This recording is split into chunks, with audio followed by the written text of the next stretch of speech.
Bonsoir, bonsoir à tous. Vous regardez Tout le monde veut savoir, une émission ce soir bien évidemment intégralement consacrée à cette motion de censure rejetée et à ses conséquences politiques. François Bayrou a-t-il gagné son pari? Après un suspense de plusieurs jours, les socialistes ont donc décidé d'épargner le Premier ministre et de ne pas voter la censure. Est-ce le dernier clou sur le cercueil du nouveau Front populaire? Toutes les analyses, toutes les réactions dans cette émission. Deux rendez-vous à vous donner dans un instant. Manuel Bompard, le coordinateur de la France Insoumise, sera en direct avec nous de l'Assemblée nationale. Et à 19h10, Jean-François Copé sera l'invité de Tout le monde veut savoir. En attendant, je vous présente ceux qui vont m'accompagner pour décrypter ce moment politique singulier. Bonsoir Néla Latrousse. Bonsoir Benjamin. Merci d'être avec nous ce soir, chef du service politique de BFM TV. Bonsoir Jérôme Gage. Bonsoir. Merci d'être avec nous, député du Parti Socialiste de l'Essonne et ardent défenseur depuis plusieurs semaines de ce pacte de non-censure. C'est pas, un pacte de non-censure. C'est une non-censure aujourd'hui. On commence pas le débat avant le débat, mais je vous interrogerai dans un instant à ce sujet. Bonsoir Clément Beaune. Bonsoir. Merci d'être avec nous ce soir, ancien ministre. Je vous demanderai dans un instant si maintenant vous faites partie du même camp, Clément Beaune et Jérôme Gage. Et bonsoir Tugdual Denis. Bonsoir Benjamin. Merci d'être avec nous, directeur de la rédaction de Valeurs Actuelles. Je commence avec vous Jérôme Gage. Motion de censure rejetée, seulement 131 votes pour. Les socialistes qui décident donc de ne pas voter cette motion de censure. Vous avez fait un beau cadeau à François Bayrou, là, il a réussi son pari grâce à vous. On l'a dit très clairement, je suis dans l'opposition, donc je réponds tout de suite, nonobstant la sympathie que je peux avoir pour Clément Beaune, je suis dans l'opposition à ce gouvernement. Simplement, on a pris nos responsabilités, vous savez, depuis le début, on a engagé une négociation, on essayait de ramener des victoires à la maison, c'est pas l'idéal. Pas vous mentir, mais parce que vous demandiez une suspension de la réforme des retraites, vous disiez sinon on censure, il n'y a pas de suspension de la réforme des retraites et vous censurez pas. Bon, alors attendez, nous on est allés là sincèrement pour voir si on pouvait avoir des avancées concrètes. Quand il n'y a pas de déremboursement des consultations médicales et des médicaments, c'est une avancée concrète. Quand il y a la suppression des 2 jours de carence qui était prévue, c'est une avancée concrète. Quand il y a 1 milliard d'euros supplémentaires pour l'hôpital qui permettra environ 16 000 recrutements ou maintien de postes dans des services hospitaliers qui sont à l'os aujourd'hui, c'est une avancée. Quand on a de la justice fiscale qui va dans le sens de ce qu'on proposait, à savoir une taxation des hauts revenus et une taxation des patrimoines, encore une fois, c'est pas le programme que la gauche aurait mis aux responsabilités si elle avait eu les coups des franches. Mais c'est moins pire que ce que ce gouvernement envisageait. Il y a une demande de stabilité dans le pays et je le redis, c'est pas un pacte de non-censure, c'est-à-dire je suis dans l'opposition, il n'y a pas de gouvernement de coalition, les choses sont extrêmement claires. Je vais la parole dans un instant et évidemment je vous permettrai de répondre Clément Beaune. Simplement, vous dites, on a obtenu des victoires. C'est pas du tout ce que dit la France Insoumise.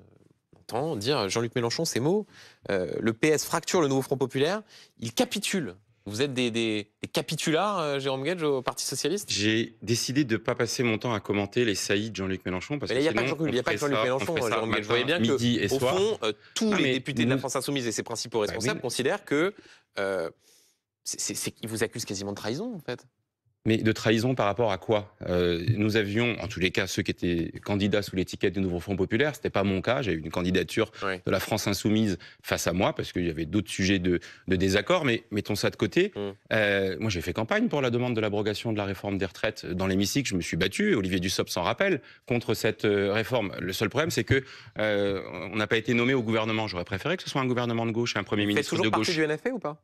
Je ne sais pas ce que ça veut dire faire partie du NFP. Moi, personnellement, vous savez, quand j'ai été candidat à une présidence de commission, les députés de la France Insoumise n'ont pas voté pour moi. Donc, il existe encore le nouveau Front populaire ou est-ce qu'il faut dire ce soir, il n'y a plus de nouveau Front populaire? Voilà, on a acté les désaccords, on a un rapport différent à l'exercice du pouvoir, au fait d'obtenir des compromis par rapport à une volonté de destituer le président de la République. Est-ce qu'il n'est pas temps de dire, voilà, c'est terminé? Je sais que vous pouvez avoir envie de commenter pour savoir si le NFP existe ou pas. C'était un accord électoral en juillet 2024 dans l'hypothèse de l'exercice du pouvoir.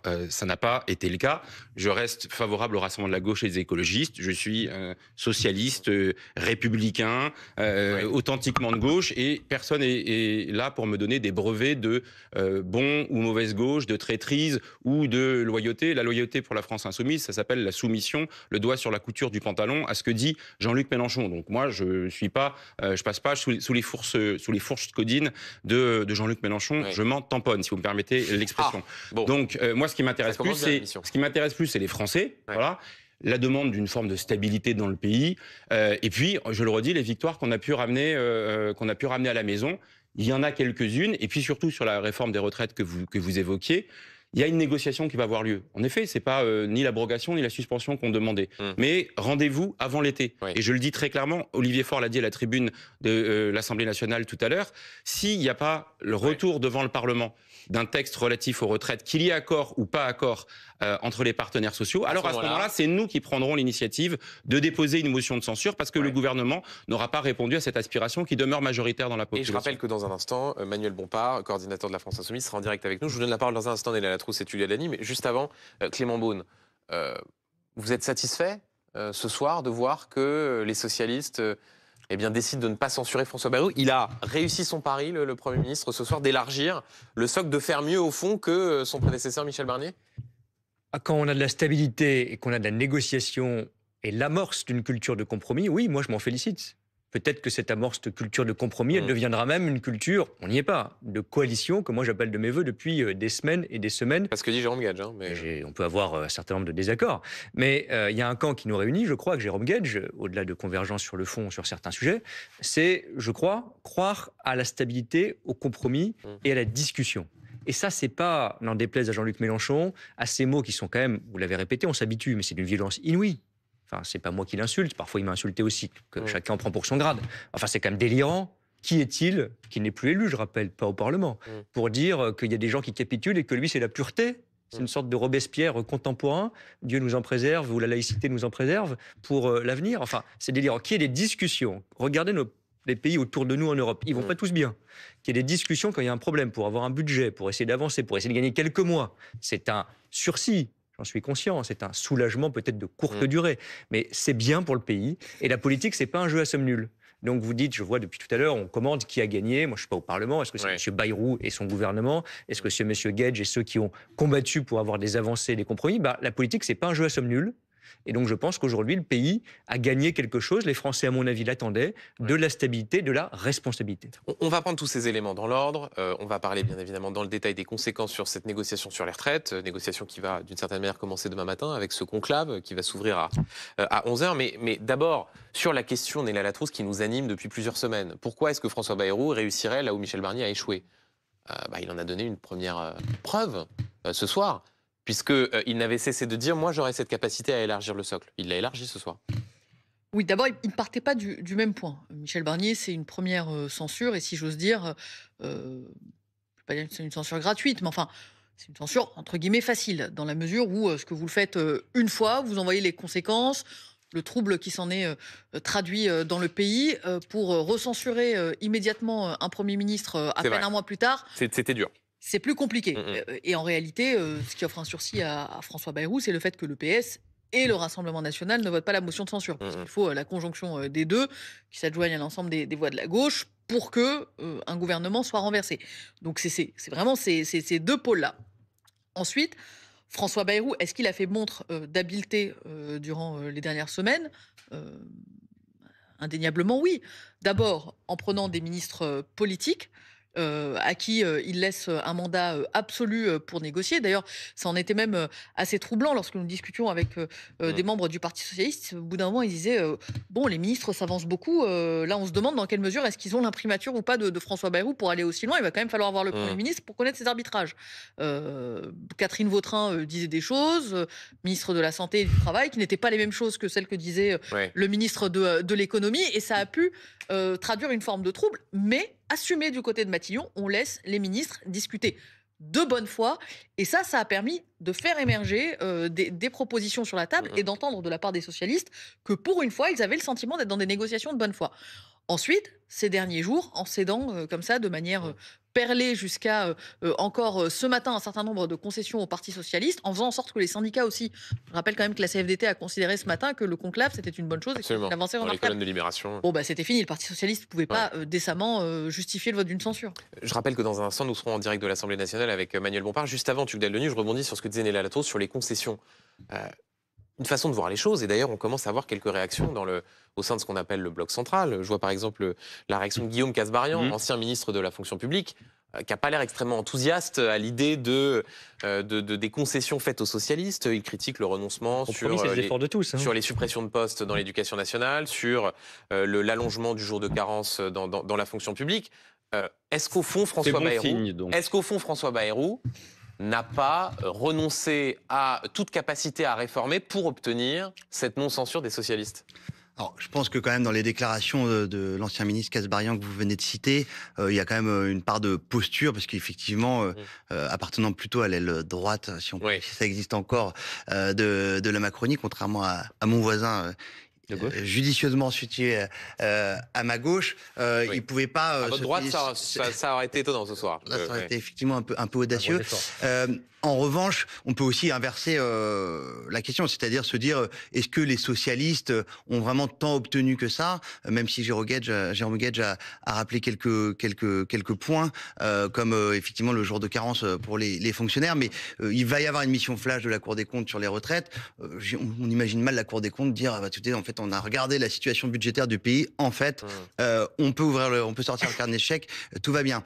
En revanche, je pense quand même que, si vous voulez, je veux pas minimiser le talent de François Bayrou, mais je suis pas sûr qu'il est vaincu avec beaucoup de périls et qu'il mérite de triompher avec gloire. Le PS avait besoin de se détacher de la France insoumise et de l'obsession de Jean-Luc Mélenchon pour l'élection présidentielle. Le RN, d'une certaine manière, était à la messe au sens propre comme au sens figuré, parce que effectivement, en ce moment, accaparé par le décès du père de Jean-Marie Le Pen. Et les LR, quelles que soient les rodomontades de Laurent Wauquiez, n'ont aucun intérêt à la dissolution. Voilà. Bonsoir Manuel Bompard. Merci d'être avec nous ce soir. La motion de censure a donc été rejetée. Elle n'a pas été votée par les socialistes. Le 20 décembre, Jean-Luc Mélenchon, dans les colonnes du Parisien, disait que François Bayrou tomberait, je cite, sans doute le 16 janvier. Il faut changer de boule de cristal, là, non? Moi, je crois que ce n'est que partie remise. Je pense que effectivement, le Rassemblement national, qui n'a pas voté la motion de censure aujourd'hui, et vous avez raison de le dire, une partie du groupe socialiste ont permis à la continuité aujourd'hui de la politique d'Emmanuel Macron et la survie du gouvernement de François Bayrou. Juste Manuel Bompard, vous dites une partie du groupe socialiste, il y a seulement 8 députés socialistes qui n'ont pas voté. Donc une partie du groupe socialiste ont voté la motion de censure. Donc la grande majorité des socialistes ne l'ont pas voté. Oui. Donc une partie du groupe socialiste, et je crois savoir que dans les débats et le vote interne qui a eu lieu au sein du groupe socialiste, 30 députés sur les 66 députés du Parti socialiste étaient favorables au vote de la motion de censure. Donc je pense qu'il y a une partie du groupe socialiste, que je salue d'ailleurs, qui est resté fidèle aux engagements qu'il avait pris devant les électrices et les électeurs. Mais vous avez raison de dire que l'autre partie du groupe socialiste et les députés de l'extrême droite ont sauvé aujourd'hui le gouvernement de François Bayrou et ont sauvé aujourd'hui la politique du président de la République.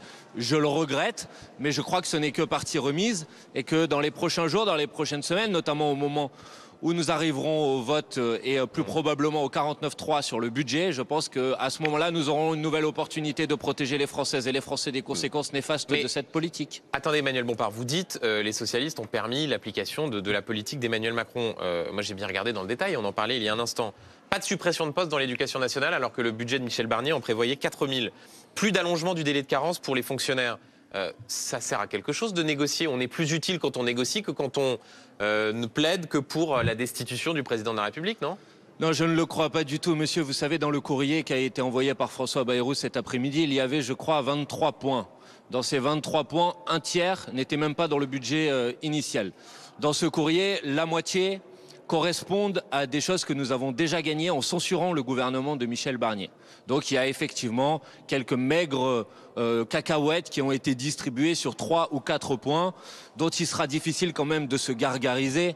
Par exemple, j'ai entendu que certains disaient qu'ils avaient obtenu une victoire historique sur les dépenses de santé. Il devait y avoir 5 milliards d'euros de baisse, il n'y aura finalement que 4 milliards. Vous aurez du mal à convaincre les Françaises et les Français que c'est une grande avancée pour les services publics dans notre pays. Quant à la question des retraites, qui a beaucoup occupé quand même les discussions ces derniers jours, je vous rappelle que le Parti socialiste est rentré dans cette discussion en posant comme ligne rouge l'abrogation de la réforme des retraites, que Olivier Faure est revenu dans votre antenne, initialement l'abrogation, puis qu'Olivier Faure est venu, y compris sur votre antenne dimanche dernier, pour dire que finalement il fallait qu'il y ait le mot suspension dans le discours de François Bayrou et que sinon il censurerait, et qu'il a obtenu ni l'abrogation ni la suspension, mais un vague conclave dont les dés sont pipés par avance et qui n'aboutira pas à l'abrogation de la réforme des retraites. Pour dire les choses essayer de faire croire que c'est une grande victoire, c'est tout simplement mensonger. Pour dire les choses sur les socialistes, vous considérez quoi ce soir? Que que ce sont des traîtres, qu'ils ont trahi l'esprit initial du nouveau Front Populaire? J'ai entendu Éric Coquerel dire maintenant ils font partie de la majorité, c'est ça? D'un certain, évidemment qu'à partir du moment où aujourd'hui ils ont en quelque sorte procédé à un changement d'alliance, c'est-à-dire qu'ils ils ont quitté l'opposition de gauche et ils ont rejoint le camp des soutiens au gouvernement de François Bayrou.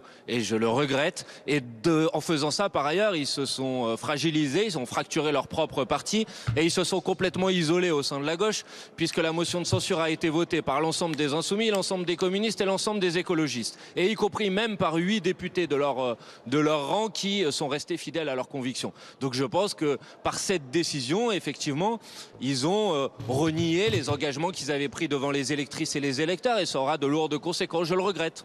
Mais donc il n'y a plus de nouveau Front Populaire, Emmanuel Bompard? Ça n'existe plus? Évidemment que le nouveau Front Populaire continue. Le nouveau Front Populaire, il continue avec tous ceux qui sont restés. Mais ils s'en sont exclus. Vous considérez ce soir que le Parti Socialiste ne fait plus partie du nouveau Front Populaire? Je considère que le Parti Socialiste est effectivement éloigné durablement des engagements qu'il a pris devant les électrices et les électeurs. Et je le regrette, je trouve ça dommage. Est-ce qu'il est exclu du nouveau Front Populaire? J'utiliserai, Benjamin Duhamel, si vous voulez bien, les mots que j'ai envie d'utiliser. Ouais. Pour le reste, les conséquences dont je suis en train de parler, accepter l'idée que la France Insoumise, et j'imagine sans doute les autres partis du nouveau Front Populaire, réunira dans les prochains jours ces instances pour faire le bilan et tirer les conséquences de cette décision. Manuel Bompard, restez avec nous puisque j'ai encore une question à vous poser précisément sur ce qui va se passer. Mais simplement, Jérôme Guedj, qu'est-ce que vous avez envie de dire à Manuel Bompard quand vous l'entendez dire de cette manière que le Parti Socialiste s'est éloigné durablement du nouveau Front Populaire? Manuel Bompard qui considère que c'est même changement d'alliance. C'est important ce qu'il dit. Il considère que désormais vous êtes alliés avec Emmanuel Macron et François Bayrou. Il n'y a pas pire sourd que celui qui ne veut pas entendre. On a été extrêmement clair, et je l'ai encore redit à l'instant, et Olivier Faure à la tribune tout à l'heure, nous sommes dans l'opposition à François Bayrou.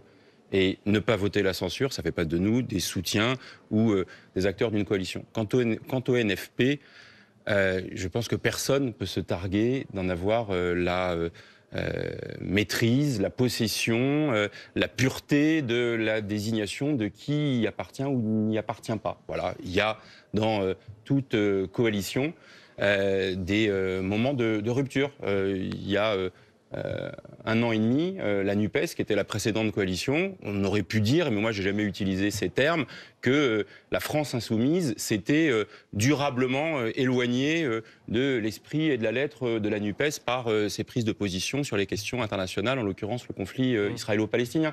Mais je constatais des désaccords qui avaient d'ailleurs abouti à une rupture du fonctionnement de la précédente coalition. Vous avez encore des choses à faire avec Manuel Bompard et avec la France Insoumise? On aura, texte par texte, sur des positions qu'on peut être amené à défendre, des votes qui seront parfois identiques. On ne peut pas dire aujourd'hui, ils n'ont pas voté la motion de censure, ce sont des traîtres ou ils se sont éloignés. Au mois de décembre, on a voté la motion de censure pour sanctionner Michel Barnier. Et à ce moment-là, on n'était pas considérés comme de vilains traîtres. Donc moi, je ne supporte pas les donneurs de leçons sur la base d'un programme et sur la base d'une orientation dont personne ne peut se dire qu'il en est le détenteur. Les victoires qu'on a pu ramener, aussi limitées soient-elles, et moi je ne dis pas que c'est l'idéal ce qui s'est passé, mais c'est mieux que de rester sur son tabouret à ronchonner. Si on peut ramener des améliorations, on le fait dans la période. Manuel Bompard, vous êtes un donneur de leçons qui ronchonnait, si j'écoute Benjamin Duhamel, je vais vous dire, s'il y a bien une personne parmi les députés élus qui est vraiment disqualifié pour pouvoir donner des leçons sur le nouveau Front Populaire, c'est bien monsieur Jérôme Guedj, puisqu'il en a refusé l'investiture, il en a refusé l'étiquette et il a refusé d'en défendre le programme. Et monsieur Guedj qui est sur vous pourrez retrouver ses déclarations de l'époque. Mais je te montrerai ma profession de foi. Je me suis battu pour l'abrogation de la réforme des retraites. Pour le reste, Jérôme Guedj signait, il y a à mes côtés d'ailleurs et aux côtés de tous les députés de la NUPES, après la bataille sur la réforme des retraites, signait un serment. Son serment, c'était « Nous ne lâcherons jamais la revendication de l'abrogation de la réforme des retraites ». Donc moi, je reste fidèle au serment que je signe et je reste fidèle aux engagements que je prends devant les électrices et les électeurs. Et quand j'entends dire qu'aujourd'hui, on pourrait laisser le gouvernement de M. Bayrou continuer à mettre en place sa politique, mais en quelque sorte qu'on serait dans l'opposition, non, ça, c'est des mots. Les actes, c'est mieux que les mots. Donc quand on est dans l'opposition à un gouvernement, on empêche sa politique d'être mise en œuvre et donc on le censure. Et encore plus quand dans ce gouvernement, gouvernement, vous avez un ministre comme M. Retailleau. Parce que Jérôme Guedj peut essayer de me donner des leçons aujourd'hui, mais très concrètement, ce qu'il vient de faire aujourd'hui, c'est tout simplement de ne pas censurer un gouvernement avec M. Retailleau, dont je n'ai pas besoin de rappeler les propos sur les Français de papier et sur les bienfaits de la colonisation. Alors Jérôme, je te le dis franchement, je pense que tu ne dois pas être très à l'aise dans tes baskets ce soir. Réponse, Jérôme Guedj, puisque Manuel Bompard s'adresse à vous directement. On vit là le désaccord qui existe à gauche. Voilà. La question de savoir si c'est tout ou rien. Voilà. Moi, je préfère tout quand on est en capacité d'obtenir le tout. Voilà. Plutôt que le rien de ceux qui refusent la démarche de compromis qui est inhérente à l'action politique. Les programmes politiques que nous avons faits, c'était des compromis. Voilà. Et les batailles que nous menons aujourd'hui, ce sont aussi des compromis. Quant à la fidélité au combat qu'on a mené, quand les organisations syndicales, demain, vont se réunir pour débattre de ce sujet des retraites qui n'était plus sur le haut de l'agenda politique de ce gouvernement, je considère que c'est une avancée. Et je le redis, si au terme de ce processus, il n'y a rien de positif et de constructif qui en découle, alors nous censurerons ce gouvernement. Et peut-être que nous le ferons à ce moment-là ensemble. Mais comment peut-on vous croire, puisqu'il y a même pas une semaine, vous disiez que si François Bayrou n'annonçait pas la suspension de la réforme des retraites, vous voteriez la censure. Donc aujourd'hui, vous faites de nouvelles promesses auxquelles personne ne croit. Personne ne croit. Et la vérité, c'est que la conférence qui a été mise en place sur ce sujet des retraites, tout le monde sait, et le Parti socialiste aussi, qu'elle est pipée par avance, puisqu'il y a un droit de veto qui est donné au MEDEF sur les décisions qui seront prises. C'est-à-dire que l'ensemble des syndicats de salariés qui sont unanimes pour demander l'abrogation de la réforme des retraites ont le choix entre deux solutions. Soit ils renoncent à leur opposition à la retraite à 64 ans pour se mettre d'accord avec le patronat, soit ils n'y renoncent pas, et alors il n'y aura pas d'accord dans cette conférence, et alors il n'y aura pas la possibilité d'abroger la réforme des retraites. Tout le monde le comprend, tout le monde peut le comprendre. Et c'est vraiment raconter des histoires aux gens, de faire croire qu'il s'agirait ici d'une très grande victoire. Manuel Bompard, encore un mot avec vous, puisque cet échange est intéressant, il montre effectivement les positions. J'ai lu ce qu'avait dit Jean-Luc Mélenchon à un certain nombre de confrères. Il avait expliqué que la France Insoumise mettrait, je cite, des options sur les circonscriptions des députés du nouveau Front Populaire qui ne voteraient pas la censure. Donc vous nous confirmez ce soir que les députés socialistes qui, dans leur grande majorité, n'ont pas voté la censure, mis à part donc 8 députés, ceux-là auront un candidat insoumis en cas de dissolution à l'été prochain. C'est ce qu'avait dit Jean-Luc Mélenchon. Mais moi, vous savez, je fais ce que je dis et je dis ce que je fais. Donc, premièrement, je vous ai dit que nous convoquerons et nous réunirons nos instances dans les prochains jours pour tirer les conséquences de cette situation. Et deuxièmement, je vous confirme que dans l'hypothèse où il y aurait un retour devant les électrices et les électeurs, il y aura dans chaque circonscription du pays un bulletin porteur des idées et du programme de l'opposition de gauche. Et que si le Parti socialiste reste dans le soutien au gouvernement de François Bayrou, évidemment qu'ils ne pourront pas être le bulletin de l'opposition de gauche, parce qu'on ne peut pas être l'opposition et la majorité. J'ai entendu Olivier Faure tout à l'heure à la tribune de l'Assemblée nationale dire qu'il fallait renoncer au et en même temps. La vérité, c'est que c'est lui qui fait du en même temps. Il dit qu'il est en même temps dans l'opposition et en même temps dans la majorité. Et écoutez, moi c'est clair, je suis dans l'opposition et je combats les choix politiques de ce gouvernement. Et quand j'entends qu'il s'agirait d'une attitude de tout ou rien, la vérité c'est que non seulement le Parti socialiste a obtenu rien, mais en plus il obtiendra tous les mauvais côtés de la politique qui va être mise en place par M. Bayrou. Quand M. Retailleau va venir avec ses obsessions sécuritaires et ses obsessions racistes, alors que fera le Parti socialiste? Il se félicitera, oui, obsessions racistes, oui, quand on parle d'une partie des Français en disant que ce sont des Français de papier, oui, quand on commence à classer et à distinguer les Français en deux catégories, oui, effectivement, c'est des propos qui sont des propos anti-républicains et scandaleux. Et à ce moment-là, vous pourrez, le Parti socialiste, vous regarder dans une glace en disant que vous avez laissé cet homme au ministère de l'Intérieur. Merci Manuel Bompard d'avoir été l'invité de Tout le monde veut savoir. Entretien réalisé grâce aux moyens techniques de Benjamin Danan. Clément Beaune, là, de voir la façon dont effectivement le nouveau Front Populaire est en train d'éclater, de se briser sous nos yeux, cet échange était intéressant. Est-ce que ce sera pérenne? Parce que, vous voyez bien, Jérôme Guedj ce soir dit nous, c'est pas un chèque en blanc, c'est pas un pacte de non-censure. Est-ce que simplement François Bayrou n'a pas gagné un peu de temps? À la période, de toute façon, il y a de l'instabilité, soyons clairs. Gagner de la stabilité, gagner, j'espère, un vote sur un budget, c'est bon pour le pays.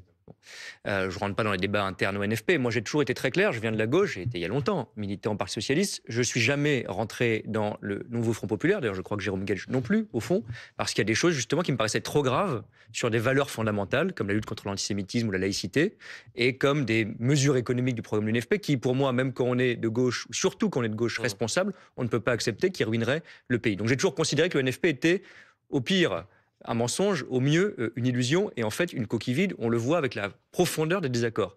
Mais je voulais juste faire une remarque, parce que je ne vais pas commenter le NFP éternellement, ce n'est pas mon rôle.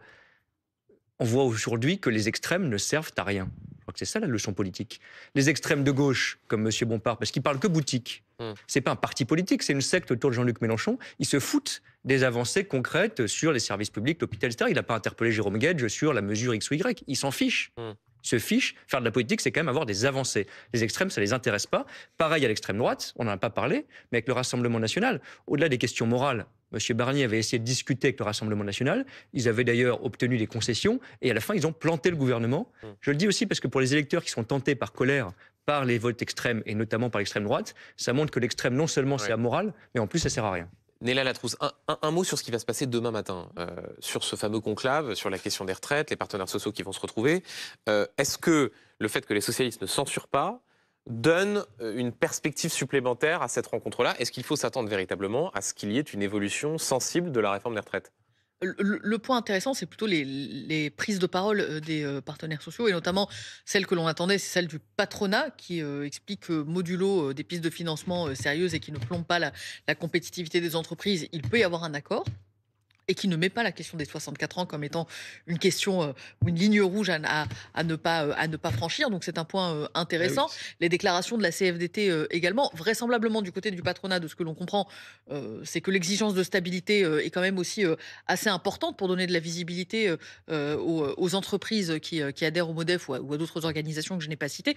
Donc ça, c'est le premier point intéressant. Et l'autre point intéressant, c'est plutôt la pression mise par le Parti socialiste, pas tant la censure, mais ce que dit Olivier Faure, c'est-à-dire il dit si les discussions devaient ne pas être de bonne foi, il y aura une motion de censure. Donc il vient appuyer par l'issue politique un éventuel blocage syndical.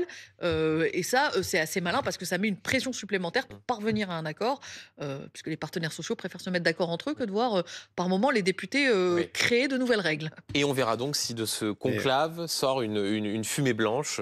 Rendez-vous demain matin. Par principe, un conclave, ça doit déboucher, parce que sinon, il n'y a pas de remplacement. Mais en principe, ils ne sont pas censés sortir. Vraiment, si j'ai 3 secondes, 3 secondes, pas plus. 3 secondes, parce que tout passe tellement vite. Il y a un mois, plus personne ne parlait de revenir sur l'âge légal de 64 ans. Aujourd'hui, même le patron du MEDEF, parce qu'on a mis la pression, les organisations syndicales évidemment, et le gouvernement nous disent on peut discuter de ça. Écoutez, rien que ça, je prends. On verra à l'issue des discussions. Le patron du MEDEF qui parle aussi de TVA sociale ou de retraite par capitalisation. Oui, mais ça, c'est pas sur les thèmes de la négociation qui débute demain. Et on aura l'occasion de revenir là-dessus. Merci beaucoup Clément Beaune, Thioudel Lenine et Néla Latrousse et Jérôme Guedj d'avoir été les invités de Tout le monde veut savoir.